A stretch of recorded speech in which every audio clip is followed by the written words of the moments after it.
IP in general. And they're paying you on wholesale, right? Because the publishing business is B2B.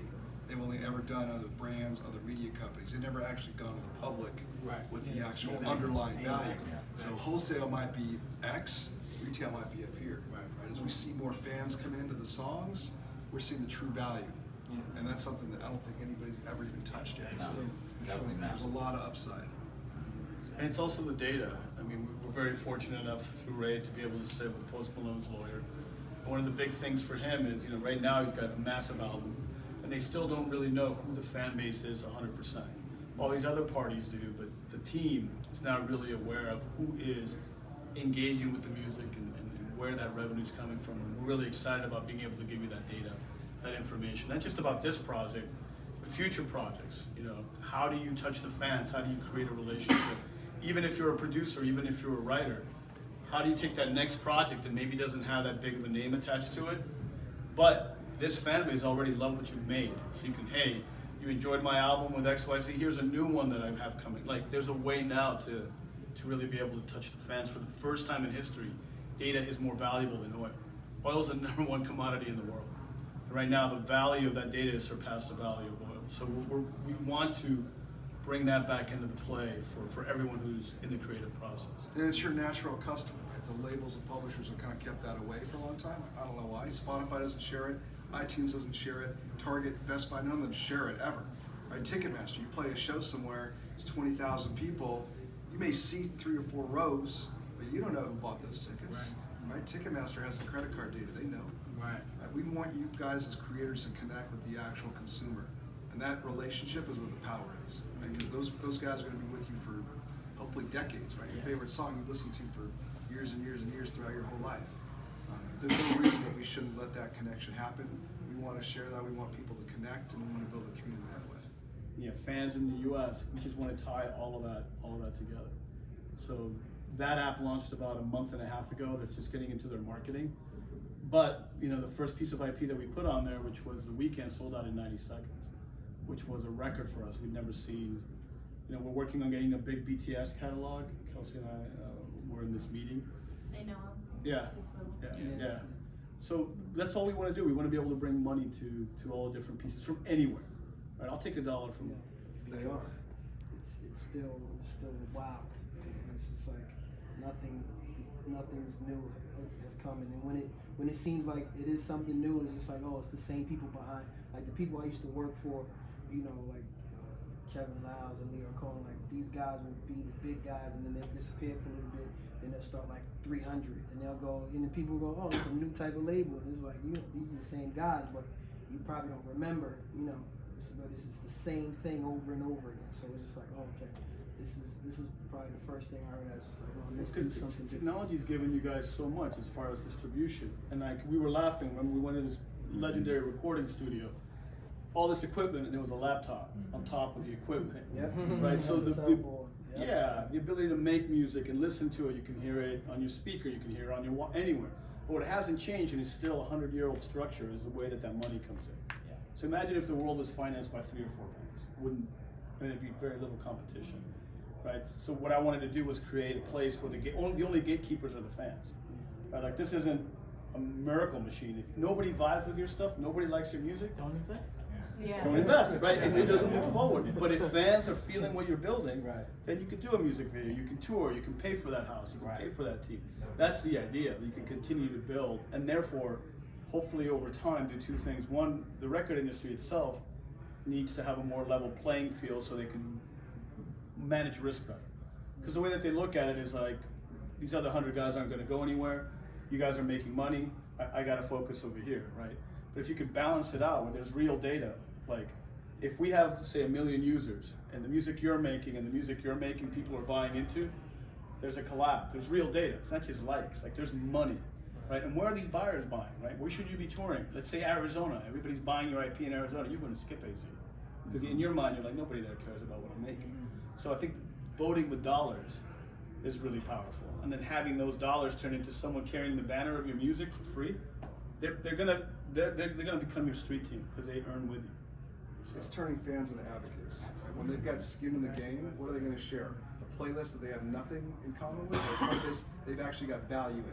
And if they share that with their social networks, Making themselves money. the streams that come from that, the downloads that come from that, bring up the value for everybody. Finally, everybody wins. Everybody Finally. has a chance. And we're letting people come in for $5, right? It's not, oh, you gotta have $10,000 or whatever to come in. It's like, we want the fans, we want the baristas, the Uber drivers, the guys that really participate and have a connection with the artist or the song to be able to come in. And be your own rich A&R.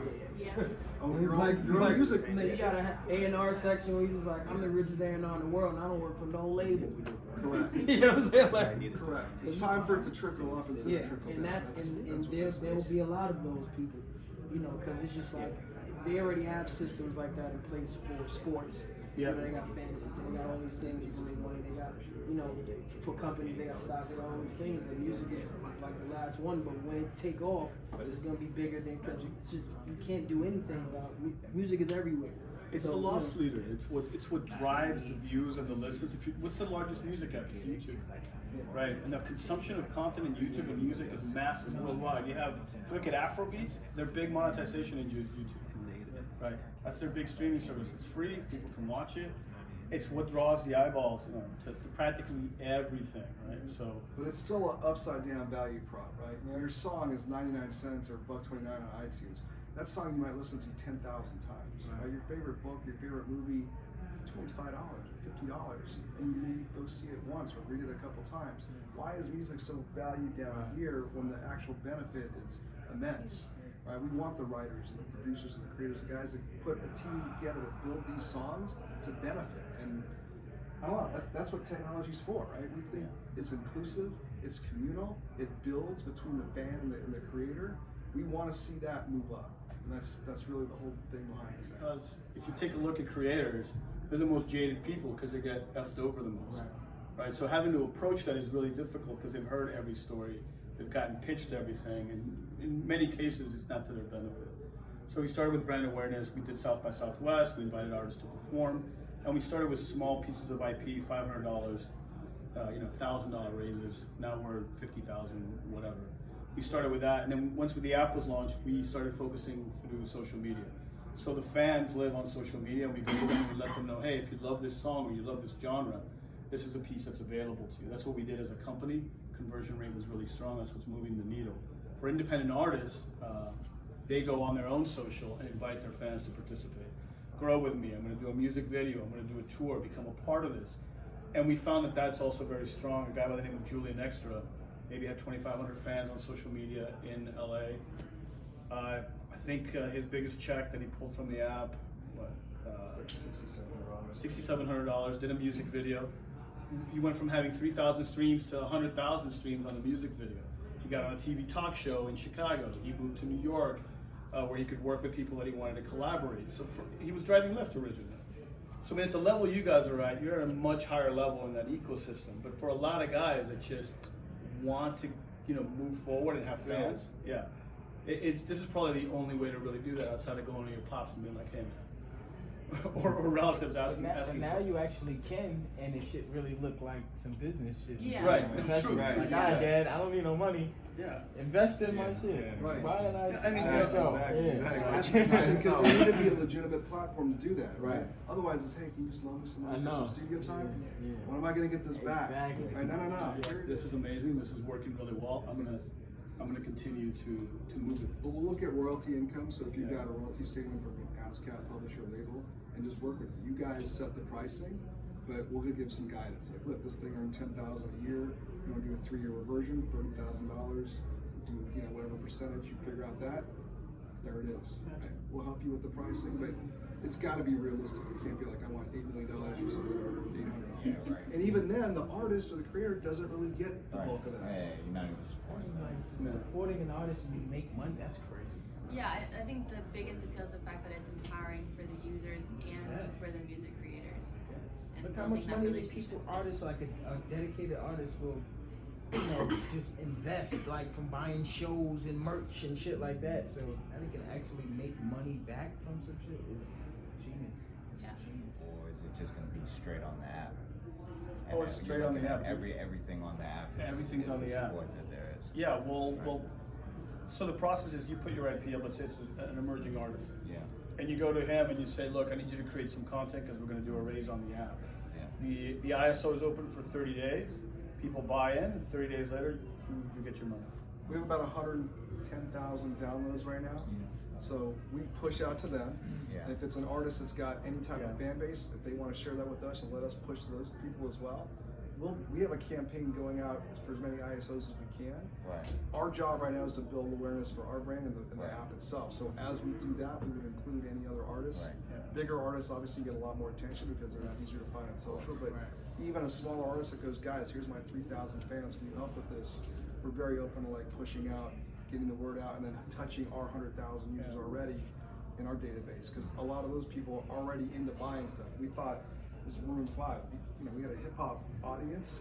Here's a Maroon pop 5's song. so We thought we could sell pop. The Weeknd was our fastest selling Oh, man. ISO. That thing didn't even sit. I love Drake, but why does the music all sound so much like Drake? And then the explanation was, well, the labels have to pick artists that sound just like the other artists for safety, like, right? Yeah. And what ends up happening, I think, over the spread of that talent becomes diluted, like a copy of a copy of a copy, right?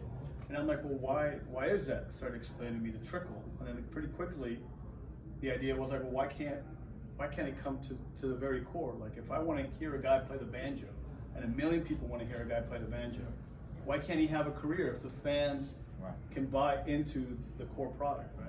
Yeah. And that's really where it came, just out of wanting to hear music created again. But that's really where I love Music it. artists aren't at the fucking, the brink of a label saying that they could do it or not, or if they don't get an opportunity. Like now you can, if you got a fan base, you know what I'm saying? Yeah, You gotta- we'll do it. I'm tired of these Well, fucking just get my song on the gatekeepers. radio. If I'm You on know? the radio, it's gonna be a hit. So because you don't believe, then that means I can't have a fucking career because you don't want to give me a deal. Right. But I got 10,000 fans that love the shit out of what I do and support me and come to my shows. Right, and they they want to have a see fucking it, and they business. want to see it grow. Right. MC Hammer's legendary stories. They made him a record deal. He's like, I'm already moving 300,000 units from my trunk. Right. You got to have to come up with something better because I'm already making the kind of money that you want, that you're offering, right? So I think that if you empower the creators, and look, it's hard because part of it is being creative in business is too, as you guys know, it's like a juggle. Like it's a hard decision-making process. But I think money allows you to get the services that you need to be able to grow your business. And we don't know how to read commodities. Exactly. And, No, but you can but vibe we a know song and be music. like, this is We gonna know be. music. I feel this song. It's gonna be big, and you could get in it while it's at the beginning of it, right? For sure. So this is my first time on the app and actually seeing the platform. So I just clicked on Mo Fire as recorded by Lil Wayne. Right. Live ISO, 61% funded, 17 days left. Can you kind of just walk me through what it is I'm looking click at on it? and how, as an investor or somebody who's interested, I would even start to play in this space? So this is 17.5% of songwriters. That S, so there's three buckets, right? Master, songwriter, publisher. So the S signifies songwriter, 10-year reversion. That means that person's got the right to participate in those royalties for 10 years. Okay. Okay, and 17.5% of the royalties are what they put on our platform. This is stats. We just incorporated this a couple weeks back, so they're ramping up. But we have a deal with Nielsen for data, and it reflects streams right now, and then we'll get the download, sales, radio play, etc. And then down here shows you in words what it is: songwriter rights, 10-year reversions, and this guy's a BMI writer. And then right here, we give you the actual bio. So the writer or the producer, whoever comes on the West, will get their own bio. So Ronald, he He has some percentage. Some percentage in that. 17.5% of his percentage is on here. Okay. And then there's a link to his social. So if you want to go on his Instagram and connect with him or see what else he's doing, because we want to empower again the creators, the writer, the producer, everybody involved. You hit buy, you can see you can put anywhere from $5 on up. Pick a number. You hit that, and put a credit card in or whatever. Yeah. That's what the fee would be, and then you would get that percentage. Every time a royalty check comes in for songwriter shares, you would get that percentage of that check. Okay.